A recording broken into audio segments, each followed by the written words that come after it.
Pour les amateurs de sport sur la glace, soyez avisés que la garde côtière circule en tout temps sur nos eaux. Lorsqu'il y a des situations météo un peu extrêmes, on déconseille d'aller sur la glace. Si on annonce des vents forts d'une direction ou d'une autre, il est fort probable qu'il y ait des bouts de banquise côtière qui vont se détacher. Et avec les vents, il y a des changements de température drastiques ici dans notre coin de pays qui peuvent fracturer la glace, déformer la glace. Puis il peut aussi avoir des précipitations qui couvrent les fissures.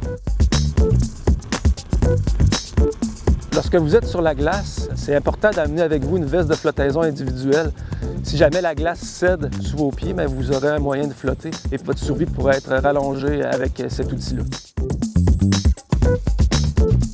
Aussi, avant de partir sur la glace, faites-vous donc un petit plan de route, un petit plan de sortie, c'est-à-dire avisez de la famille, des proches, où est-ce que vous allez, combien de temps vous pensez être là, à quelle heure vous pensez revenir et un numéro de contact d'urgence. Comme ça, si vous n'êtes pas revenu, bien, les gens vont pouvoir déclencher là, les services d'urgence pour aller voir ce qui se passe avec vous.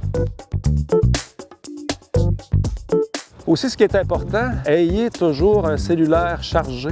Maintenant, les services d'urgence peuvent être capables de vous détecter avec une précision quand même incroyable avec votre appareil cellulaire. Donc, avoir un appareil cellulaire sur soi, c'est une garantie presque d'être retrouvé. Je crois que c'est la chose qui pourrait le plus vous sauver la vie si jamais il arrive quelque chose sur la glace.